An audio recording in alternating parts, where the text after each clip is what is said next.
تیزی سے آمنہ کو کمر سے پکڑ کر اپنی جانب کھینچا تھا اور اسے بازوؤں میں دبوچا تھا۔ آمنہ کی گھٹی گھٹی سی چیخ نکلی تھی۔ اتنے میں اس لڑکے کے پیچھے سے کسی نے اس کے سر پہ وار کیا اور وہ چکرا کے گر پڑا۔ آمنہ کی نظر اس کے گرتے ہی وشال کے چہرے پر پڑی۔ وشال نے اس کا ہاتھ پکڑا اور تیزی سے وہاں سے بھاگنے کا اشارہ کیا، اور اس کے بعد وہ دونوں دوڑتے چلے گئے۔ لیکن دونوں کو ہی علم نہیں تھا کہ وہ کس راستے پر دوڑ رہے ہیں۔ جس راستے سے وہ آئے تھے وہاں اس لڑکے کے دوست کھڑے تھے۔ وہ سب شراب پینے میں مصروف تھے، اس لیے انہوں نے وشال کو نہ دیکھا۔ جبھی وہ آسانی سے آمنہ تک پہنچ گیا۔ یہ بات وشال نے آمنہ کو بتائی تھی۔ وہ دوسرے راستے سے اسے لے کے نکلا تھا۔ پھر کافی دیر تک دوڑتے رہنے کے بعد وہ دونوں کسی بہت ہی آگے جگہ پہ پہنچ چکے تھے۔ درمیان میں انہوں نے ایک پشتہ بھی پار کیا تھا اور ایک کچی آبادی میں پہنچے تھے۔ جہاں جا کر وہ رکے تو آمنہ نے گھبرا کے گہرے گہرے سانس لینے شروع کر دیے۔ دماغ خراب ہے کیا تمہارا؟ اکیلے منہ اٹھا کے اتنی صبح ایسے جگہوں پہ نکل گئی؟ تمہیں پتہ نہیں ہے یہاں جتنے سیاح ہوتے ہیں اس سے زیادہ آوارہ لوگ ہوتے ہیں۔ خدا نہ خواستہ کچھ ہو جاتا تو؟ وشال نے اسے بری طرح سے ڈانٹا تھا۔ وہ ایک دم گھبرا کے رونے لگی۔ مجھے کیا معلوم تھا، میری دوستیں سو رہی تھیں تو میں نکل آئی۔ یہ لڑکا اور اس کے دوست بہت امیر لگتے ہیں۔ اس کے دوستوں کے پاس اسلحہ بھی موجود تھا جب بھی میں تمہیں اس طرف نہیں لے کے گیا، ورنہ ہم ان کے چنگل سے بچ نہ پاتے۔ میں کوئی ہیرو نہیں ہوں جو ایسے لڑکوں سے لڑائی جھگڑے کرتا پھروں۔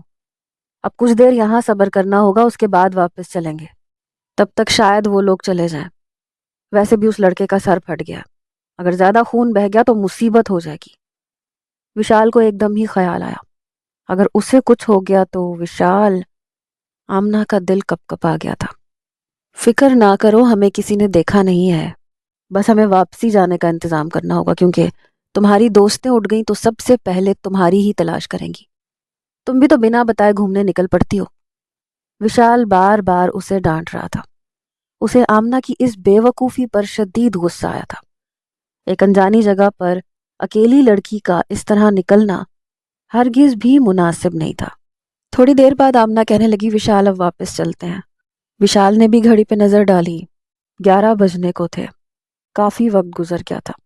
اب تک تو آمنہ کی سہیلیاں بھی اٹھ چکی ہوں گی۔ اسے بھی یہی خیال ستا رہا تھا۔ ٹھیک ہے، وشال نے واپسی کے لیے راستہ تلاش شروع کیا، لیکن آدھے راستے پر ہی چونک گیا جب پولیس کی گاڑیوں کے ساتھ ساتھ ایمبولینس بھی نظر آئی اور ساتھ ہی اس لڑکے کے دوست بھی۔ آمنہ، لگتا ہے کچھ گڑبڑ ہو گئی ہے۔ وشال کا دل دھڑکا تھا۔ آمنہ کا بھی سانس رک گیا۔ وشال، آگے نہیں جاتے، پولیس کھڑی ہے۔ اس لڑکے کے دوستوں نے مجھے دیکھا تھا۔ تمہیں پکا یقین ہے ان لڑکوں نے تمہیں دیکھا تھا؟ ہاں وشال، تو پھر اب ہمیں وہاں نہیں جانا چاہیے۔ کچھ دیر اور انتظار کرو، یہ سارا معاملہ ختم ہو تو چلتے ہیں۔ وہ تو ٹھیک ہے وشال، لیکن میری دوستیں وہ مجھے تلاش کریں گی۔ میں تو موبائل فون بھی نہیں لے کر آئی۔ فون تو میرے پاس بھی نہیں ہے آمنہ۔ میں نے تمہیں ہوٹل سے نکلتے دیکھا تھا، لیکن اس وقت میں ناشتہ کر رہا تھا۔ پھر جب کچھ دیر گزری تو میں یہی سوچ کے تمہارے پیچھے چلنے لگا کہ پتہ نہیں تم اکیلے صبح صبح کہاں نکل گئی ہو، اور جب تک میں وہاں پہنچا تب تک تم نے مصیبت مول لے ہی لی تھی۔ اب ہمیں کچھ وقت اور انتظار کرنا ہوگا آمنہ۔ آمنہ اور وشال واپس اسی چائے کے ہوٹل میں جا بیٹھے جہاں وہ کافی دیر سے بیٹھے انتظار کر رہے تھے۔ دونوں ہی اس بات سے غافل تھے کہ ان کے پیچھے کیا تہلکہ مچ چکا تھا۔ آمنہ کی دوستوں نے جب آمنہ کو ہوٹل میں نہ پایا اور ارد گرد بھی اس کی کوئی خبر نہ ملی تو انہوں نے سب سے پہلے شجاع کو فون کر کے اطلاع دی۔ شجاع فوراً گاڑی لے کے کچھ گھنٹوں کا سفر پورا کر کے ہوٹل پہنچ چکا تھا، لیکن آمنہ کی کوئی خیر خبر نہ تھی۔ ان لوگوں نے آمنہ کو ارد گرد ہر جگہ تلاش کیا تھا، لیکن آمنہ کہیں نہیں تھی۔ اس کا فون بھی ہوٹل میں ہی موجود تھا۔ کسی نے بھی کئی گھنٹوں سے اسے نہیں دیکھا تھا، اور اسی وجہ سے شجاع پوری طرح پریشان ہو گیا۔ کسی کے وہم و گمان میں بھی نہیں تھا کہ وہ دونوں وادی کے دوسری طرف بنے ہوٹل میں موجود ہوں گے۔ شجاع دیوانوں کی طرح بہن کو تلاش کر رہا تھا۔ پھر اسے جھرنے کے پاس کسی کے زخمی ہونے کی اطلاع ملی۔ شجاع فوراً اس طرف گیا، لیکن وہاں جا کے پتہ چلا کہ ایک لڑکا زخمی ہوا ہے۔ اس نے اس لڑکے کے دوستوں سے آمنہ کے بارے میں پوچھا تو وہ کہنے لگے کہ ایک لڑکی ندی میں گر گئی تھی، اس کو بچانے کے لیے ہمارا دوست اس طرف گیا تھا، جبھی اسے چوٹ آئی ہے۔ یہ سن کر شجاع کے ہوش ٹھکانے آ گئے۔ شاہ میر کے دوستوں کو یہی لگ رہا تھا کہ آمنہ ندی میں گر گئی ہے، کیونکہ شاہ میر پوری طرح سے بے ہوش تھا، اور اس کے دوست یہ سمجھ رہے تھے کہ آمنہ ندی میں گری ہے، اور اسے بچانے کے چکر میں ان کا دوست بھی کسی پتھر سے ٹکرایا ہے۔ وشال کے بارے میں تو اس کے دوستوں کو کوئی علم بھی نہ تھا، اور نہ ہی وہ یہ سمجھ پائے کہ آمنہ بچ کے بھاگ نکلی ہے۔ شجاع کو لگا جیسے کسی نے اس کے سر پر آسمان گرا دیا ہو۔ اس کے کہنے پر ہی پولیس وہاں پہنچی، آمنہ کو ندی کے بہاؤ میں تلاش کیا جانے لگا۔ دوسری طرف کچھ گھنٹے اور گزرنے کے بعد وشال نے آمنہ سے واپسی کا کہا۔ وہ دونوں واپسی کے لیے نکل پڑے، لیکن برا ہو قسمت کا کہ شدید بارش شروع ہو گئی۔ اتنی تیز بارش کہ دونوں وادیوں کو ملانے والا بیچ کا پشتہ بند کر دیا گیا۔ مقامی لوگوں نے سختی سے وشال کو منع کیا کہ اب یہ راستہ پار نہیں کرنا جب تک بارش رک نہ جائے، کیونکہ وہ راستہ ایک گہری کھائی کے اوپر سے بنا ہوا تھا، اسی لیے بارش کی وجہ سے اگر وہ ٹوٹتا تو سیدھے گہری کھائی کا سامنا کرنا پڑتا۔ آمنہ نے گھبرا کے وشال کو دیکھا۔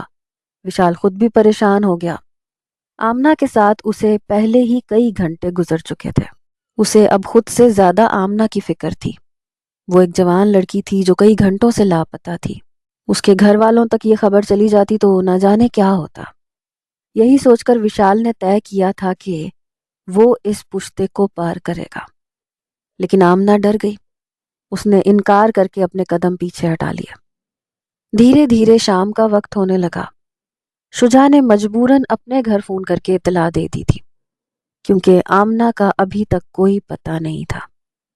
غوطہ خوروں نے اس بات کا اعلان کر دیا تھا کہ آمنہ کا کچھ پتہ نہیں چل سکا۔ آمنہ کا سارا گھر اور جلال صاحب پوری طرح ہل گئے تھے۔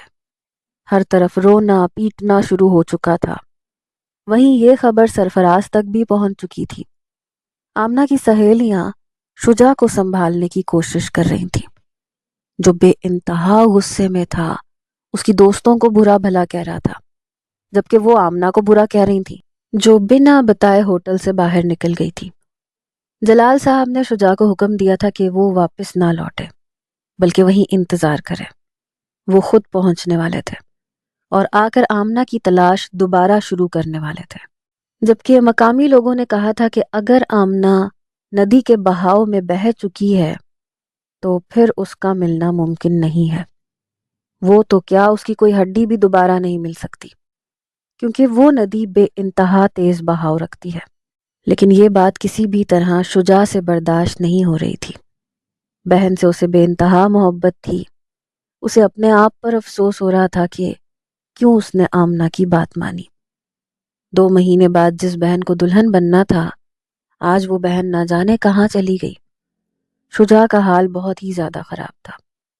دوسری طرف وشال کے دوست بھی اس کی تلاش میں مصروف تھے، لیکن وشال کا بھی کچھ اتا پتہ نہیں تھا۔ وشال کے دوستوں کو یہی لگ رہا تھا کہ شاید وہ واپس چلا گیا ہے، لیکن اس کا سامان اور موبائل فون ہوٹل میں ہی موجود تھا۔ ان کی اپنی تلاش جاری تھی۔ وہ سب سے وشال کے بارے میں معلومات لے رہے تھے، لیکن وشال کے بارے میں تو کسی کو ذرہ برابر بھی خبر نہیں تھی۔ کسی نے اسے کہیں نہیں دیکھا تھا۔ البتہ آخری بار اسے ہوٹل میں ناشتہ کرتے ہی پایا گیا تھا۔ وشال، شام ہو رہی ہے، ہم واپس کب لوٹیں گے؟ آمنہ کا دل خوف سے لرز رہا تھا۔ دھیرے دھیرے شام کے سائے اترنے لگے۔ اسے لگ رہا تھا جیسے وہ کسی اندھے کنویں میں گر گئی ہے، کیونکہ واپسی کا کوئی راستہ نظر نہیں آ رہا تھا۔ بارش مستقل برس رہی تھی، جس کی وجہ سے سارے کام کاج بھی رکے ہوئے تھے۔ ہر کوئی اپنے گھروں میں دبکا ہوا تھا۔ آمنہ اور وشال کے پاس تو پیسے بھی نہ تھے کہ وہ کسی ہوٹل میں کوئی جگہ لے سکتے۔ مجبوراً وہ اسی چائے کے ڈھابے میں بیٹھے ہوئے تھے۔ آمنہ دعا کرو بارش رک جائے تو ہم فوراً واپس چلیں گے۔ وشال خود بھی بہت پریشان تھا۔ آپ کو نہیں پتا وشال، میری دوستوں نے تو ابھی تک میرے گھر والوں کو خبر کر دی ہوگی۔ سارا دن گزر گیا ہے، نہ جانے وہ کون سی منحوس گھڑی تھی جب میں اس جھرنے کو دیکھنے کے لیے اکیلی نکل کھڑی ہوئی۔ آمنہ کو اپنی غلطی کا احساس ہو رہا تھا۔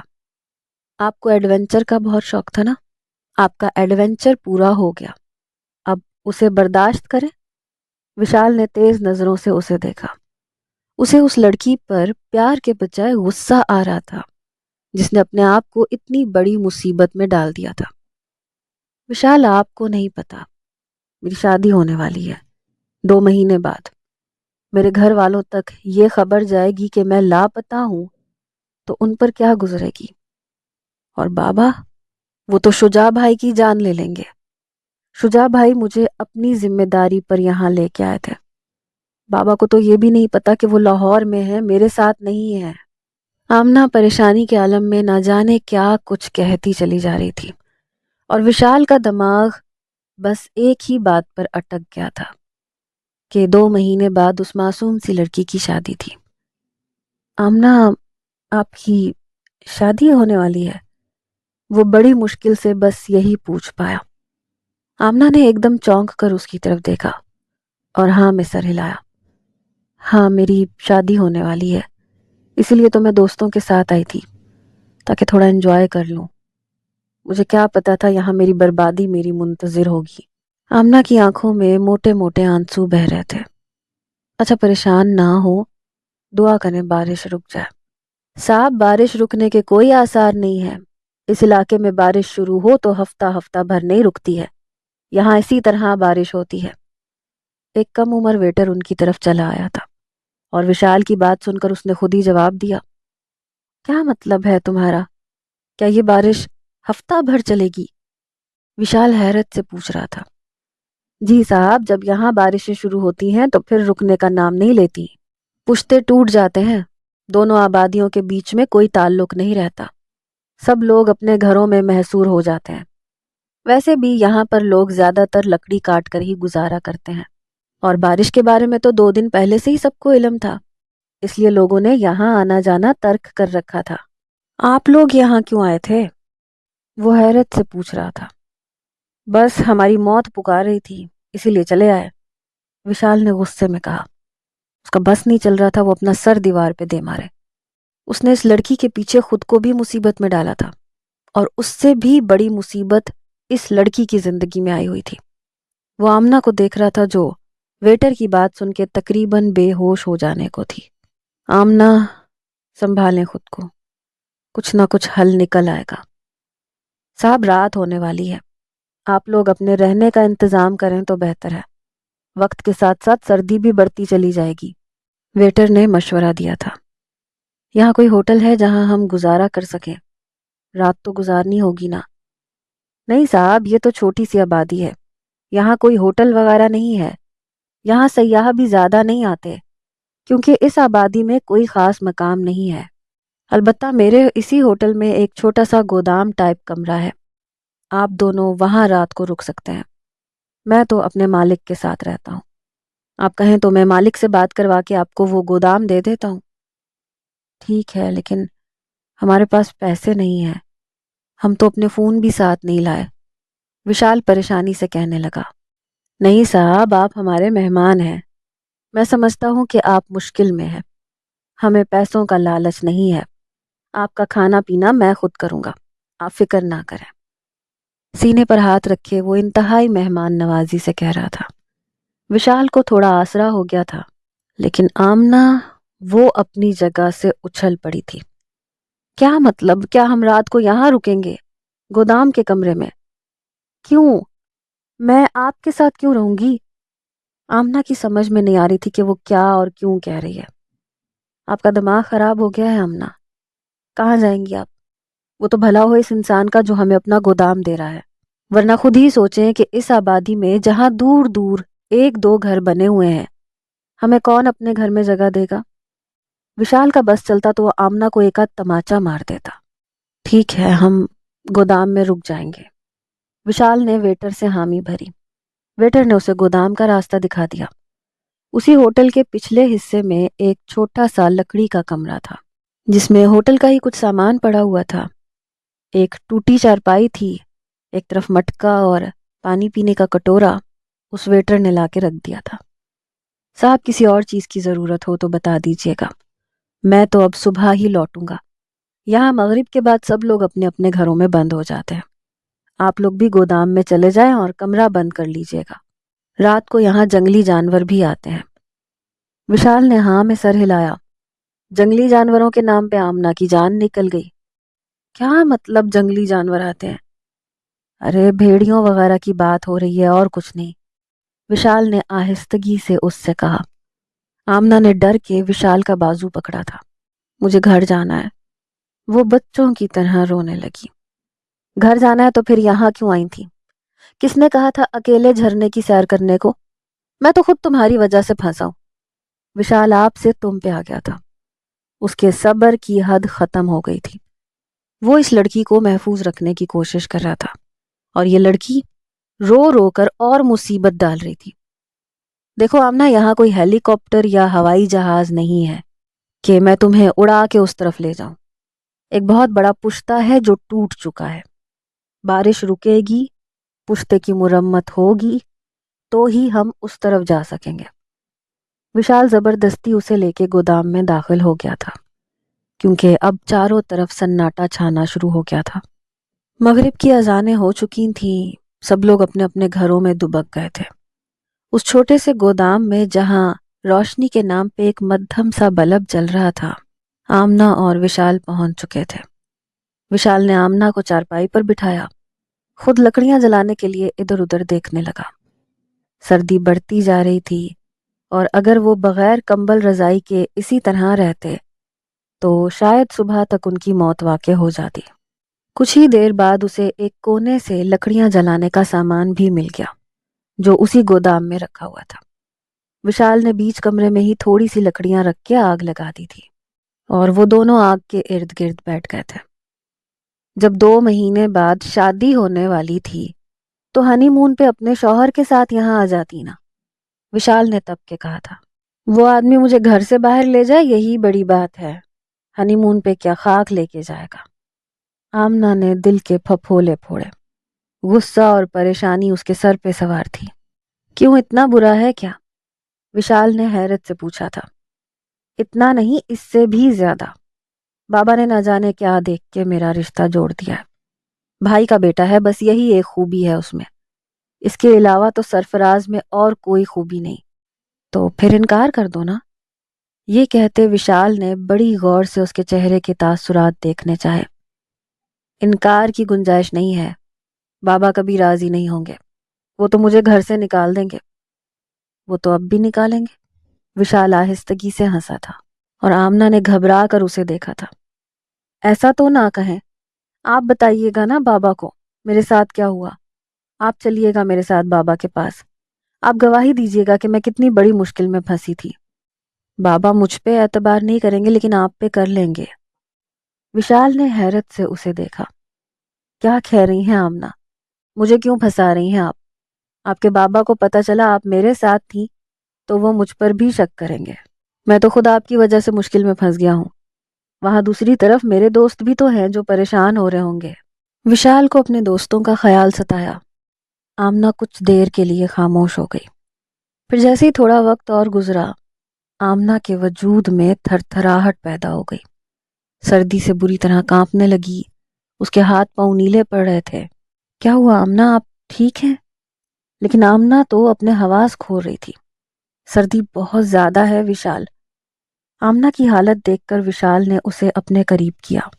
وہ جو چادر اوڑھے ہوئے تھا اس نے وہی آمنہ کے کندھوں پر بھی ڈال دی۔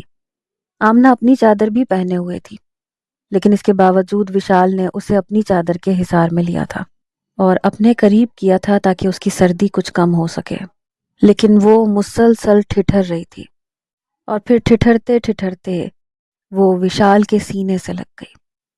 وشال نے ایک دم چونک کے اس کی جانب دیکھا جو اپنے حواس کھو رہی تھی۔ اس کی آنکھیں بند ہو رہی تھیں اور وہ وشال کے سینے سے لگی کوئی معصوم سی بچی لگ رہی تھی۔ وشال نے بے اختیار ہی اپنے بازو اس کے گرد لپیٹے۔ آمنہ، آپ ٹھیک ہیں نا؟ وہ آہستگی سے اسے پکار رہا تھا، لیکن آمنہ کی طرف سے کوئی جواب نہیں آ رہا تھا۔ وشال نے اپنا ہاتھ اس کے ماتھے پہ رکھا تو اس کی جان نکل گئی۔ وہ بری طرح تپ رہی تھی۔ پریشانی اور سردی نے مل کر اس پر بری طرح سے وار کیا تھا۔ آمنہ، اس نے پھر سے آمنہ کو پکارا۔ آمنہ نے مدھم سی آنکھیں کھول کر اس کی جانب دیکھا اور واپس آنکھیں بند کر لیں۔ وشال نے اسے اپنے بازوؤں میں سمیٹ کر ٹوٹی ہوئی چارپائی پر لٹایا اور تیزی سے اپنی چادر کا ایک کونا گیلا کر کے اس کے سر پہ پٹیاں رکھنے لگا۔ دھیرے دھیرے آگ کا الاؤ بھی بجھنے لگا تھا کیونکہ لکڑیوں کا ڈھیر ختم ہو رہا تھا۔ وشال کو لگ رہا تھا کہ یہ رات بہت ہی طویل ہے جو کسی طور ختم ہونے کا نام ہی نہیں لے رہی۔ وہ بہت تیزی سے آمنہ کے ماتھے پر پٹیاں کر رہا تھا۔ کبھی آمنہ کے ہاتھ سہلاتا، کبھی پاؤں سہلاتا۔ آہستہ آہستہ کچھ بخار کی شدت کم ہوئی، لیکن آمنہ نے اپنی آنکھیں نہ کھولی۔ وشال بے بسی کے عالم میں بس اس کے ہاتھ پاؤں سہلا رہا تھا۔ پھر کافی دیر بعد آمنہ کو تھوڑا سا ہوش آیا تو وہ خود ہی وشال کے سینے سے لگ گئی، پھوٹ پھوٹ کے رونے لگی۔ مجھے گھر جانا ہے وشال، مجھے گھر جانا ہے۔ وہ مدہوشی کے عالم میں یہی لفظ دہرا رہی تھی۔ ہاں ٹھیک ہے، میں تمہیں گھر لے کے جاؤں گا، سب ٹھیک ہو جائے گا۔ تمہارے بابا کچھ نہیں کہیں گے، میں انہیں خود سب کچھ بتاؤں گا۔ وشال اسے تسلی دے رہا تھا۔ اس کے سینے سے لگی آمنہ اس کے جذبات کو بری طرح بھڑکا رہی تھی۔ وہ کبھی اس کے ماتھے کو چومتا، کبھی اس کے ہاتھوں کو اپنے لبوں سے لگا لیتا۔ آمنہ، کیوں اتنی پریشان ہو رہی ہو؟ تمہارے بابا ہیں، تم پہ یقین کیوں نہیں کریں گے؟ وہ اسے آہستگی سے سمجھا رہا تھا اور وہ روتے ہوئے کہہ رہی تھی، بابا مجھ پہ کبھی یقین نہیں کریں گے۔ سرفراز میری جان لے لے گا۔ اگر میری اس سے شادی ہو بھی گئی تو بھی وہ ساری زندگی مجھے اس بات پہ ذلیل کرتا رہے گا، مجھے بد کردار ٹھہرائے گا۔ ہمارے خاندان کے مرد ایسے ہی ہیں، بابا اور سرفراز دونوں ایک ہی تو ہیں۔ آمنہ روتے ہوئے اسے اپنا دکھ سنا رہی تھی اور وہ آمنہ کو اپنی باہوں میں سمیٹے اس کی محبت کو محسوس کر رہا تھا۔ آمنہ کے لیے اس کا دل الگ ہی انداز سے دھڑک رہا تھا۔ کئی بار اس نے آمنہ کے خوبصورت چہرے کو اپنی انگلیوں سے چھو کر محسوس کیا تھا۔ کاش کہ یہ رات اسی جگہ ٹھہر جائے۔ اس کے دل نے بے رحم سی دعا کی تھی۔ نادیدہ طور پر ہی اسے سرفراز سے نفرت ہو گئی تھی۔ اس نے آمنہ کو پوری طرح اپنے قریب کر لیا تھا۔ آمنہ دوبارہ سے نیند کی آغوش میں جا چکی تھی۔ اسے کچھ ہوش نہ تھا اور وشال آہستگی سے اپنی محبت اس پر نچھاور کرنے لگا۔ اس نے اپنے لبوں سے آمنہ کی خوبصورتی کو چن لیا تھا۔ دھیرے دھیرے صبح کا سورج طلوع ہوا اور ساتھ ہی بارش کا زور بھی کچھ کم ہو گیا تھا۔ آمنہ نے آنکھیں کھولیں تو سامنے وشال نظر آیا اور رات کے کچھ منظر اس کی آنکھوں میں گھوم گئے۔ اسے یاد آ گیا تھا کہ کس طرح اس نے خود کو وشال کے سپرد کر دیا تھا۔ وہ ایک دم ہی شرمندہ ہوئی۔ وشال سے نظر چراتی وہ اٹھ بیٹھی۔ آپ ٹھیک ہیں نا آمنہ؟ وشال نے فوراً اس کے ماتھے پہ ہاتھ رکھا۔ بخار اتر چکا تھا۔ جی میں ٹھیک ہوں۔ میں نے بات کی ہے آبادی والوں سے آمنہ، وہ لوگ پشتے کی تعمیر کرنے کو راضی ہیں۔ کہہ رہے ہیں کہ کسی نہ کسی طرح ہمیں دوسری طرف پہنچا ہی دیں گے۔ اگر پشتہ تعمیر نہ بھی ہو سکا تو ایک بہت لمبا راستہ ہے جو پورا دن لگا کے مکمل ہوگا، لیکن ہم مغرب ہونے سے پہلے پہلے اپنے ہوٹل تک پہنچ جائیں گے۔ تو کل اس راستے کے بارے میں کیوں نہیں بتایا آبادی والوں نے؟ ہم کل ہی چلے جاتے۔ آمنہ کو غصہ چڑھا۔ اس لیے کہ وہ راستہ بہت ہی زیادہ خطرناک ہے، ہر طرف کھائیاں ہیں، اس راستے سے جانا موت کو پکارنے کے مترادف ہے۔ لیکن آپ کی وجہ سے میں نے کہا ہے کہ ہم وہ راستہ اختیار کر لیں گے۔ وشال کو سمجھ نہیں آ رہا تھا کہ وہ اس لڑکی کو کیسے سمجھائے کہ یہ اس کا شہر نہیں تھا، یہاں ہر جگہ کچے راستے تھے، کہیں کھائیاں تو کہیں بل کھاتی ندیاں۔ 11 بجے تک بارش پوری طرح رک گئی تھی۔ آبادی والوں نے مل کر پشتہ جوڑنے کا کام شروع کیا تھا اور 4 بجے تک پشتے کی مرمت کر دی گئی تھی۔ آمنہ اور وشال نے بھاگتے دوڑتے وہ پشتہ پار کیا تھا اور مغرب کی اذانوں کے قریب وہ دونوں دوبارہ اپنے ہوٹل پہنچ چکے تھے، جہاں شجاع اور جلال صاحب ہوٹل کے باہر ہی کھڑے تھے۔ آمنہ کو دیکھ کے شجاع کی جان میں جان آئی اور جلال صاحب کا چہرہ غصے سے سرخ ہو گیا، کیونکہ آمنہ اکیلی نہیں تھی، اس کے ساتھ وشال تھا۔ سرفراز بھی جلال صاحب کے ساتھ ہی کھڑا ہوا تھا، جس پر آمنہ کی نظر بعد میں پڑی۔ اسے دیکھتے ہی آمنہ کا دل دھک سے رہ گیا۔ شجاع نے آگے بڑھتے ہی بہن کو سینے سے لگایا، بھائی سے مل کے آنسو بہا کے وہ بابا کے پاس آئی اور اس کے باپ نے زوردار تماچا اس کے منہ پہ مارا، بنا اس کی کوئی بات سنے، اور یہ دیکھ کر وشال کے ہوش اڑ گئے تھے۔ سر، یہ آپ کیا کر رہے ہیں؟ بات تو سنیے۔ وشال فوراً بول اٹھا، کون ہو تم؟ اور ہمارے معاملے میں بولنے کی ہمت کیسے ہوئی تمہاری؟ جلال صاحب غصے سے اس لڑکے کو دیکھ رہے تھے جس کے ساتھ ان کی بیٹی سامنے سے چلی آئی تھی۔ میرا نام وشال ہے۔ وشال کو سمجھ نہ آیا کہ وہ کہانی کو کہاں سے شروع کرے۔ بابا، میں مشکل میں پھنس گئی تھی۔ ندی کے قریب ایک لڑکے نے مجھ پہ حملہ کیا تھا تو وشال نے مجھے بچایا، لیکن اس لڑکے کے دوستوں سے بچ کر ہم دوسری طرف نکل گئے تھے۔ دوسری آبادی میں بارش شروع ہونے کی وجہ سے پشتہ ٹوٹا اور ہمیں وہیں رکنا پڑا۔ آمنہ نے بڑی مشکل سے لفظ جوڑ کر اپنے بابا کو سارا قصہ سنایا۔ تم کل رات اس لڑکے کے ساتھ تھی؟ سرفراز آگے بڑھ کر اس سے غصے سے پوچھ رہا تھا۔ سرفراز کو اس بات سے کوئی سروکار نہیں تھا کہ آمنہ کے ساتھ کیا ہوا تھا کیا نہیں۔ اس نے بس اتنا ہی سنا تھا کہ وہ رات وشال کے ساتھ تھی۔ بڑی مشکل سے آمنہ نے سر ہاں میں ہلایا۔ سرفراز زور سے ہنسا۔ آپ یہاں بیٹی کی فکر میں تڑپ رہے ہیں، وہاں بیٹی رنگ رلیاں منا رہی ہے، عاشق کے ساتھ گھومنے کے لیے اچھا بہانہ بنا کے نکلی، اور تو اور بھائی نے بھی خوب ساتھ دیا۔ بیٹی سے پہلے شجاع سے پوچھئے، اسے معلوم تھا اپنی بہن کے اس چکر کا، جبھی تو اس عاشق کے ساتھ اس نے یہاں تنہا چھوڑ دیا اور خود لاہور میں بیٹھ گیا۔ یہ تربیت کی ہے چچا جان آپ نے اپنے بچوں کی۔ سرفراز بے انتہا بدتمیزی سے جلال صاحب سے مخاطب تھا۔ سرفراز اور شجاع کے بیچ میں پہلے سے ہی تناؤ تھا، کیونکہ سرفراز کے رشتے کے لیے شجاع نے کافی دفعہ انکار کیا تھا، اور سرفراز اس بات سے واقف تھا کہ شجاع اس کی اور سرفراز کی شادی کے خلاف ہے، اس لیے سرفراز کا سارا غصہ شجاع پہ بھی نکل رہا تھا۔ آمنہ کو لگا وہ شرم سے زمین میں گڑ جائے گی۔ کیا بکواس کر رہے ہیں آپ مسٹر؟ میرے اور آمنہ کے درمیان ایسا کچھ بھی نہیں ہے، میں بس اس کی مدد کر رہا تھا۔ اچھا، تو کہیے کہ آمنہ بالکل پاک دامن ہے، آپ نے اسے ہاتھ بھی نہیں لگایا۔ قسم کھائیے کہ آپ نے اسے ٹچ نہیں کیا، قسم کھائیں اپنی ماں کی۔ سرفراز بڑی بے رحمی سے وشال کی آنکھوں میں آنکھیں ڈال کے پوچھ رہا تھا، اور ایک لمحے کے لیے وشال کا دل دھک سے بیٹھا تھا۔ رات کے کچھ خوبصورت پل اس کی آنکھوں کے آگے لہرائے تھے۔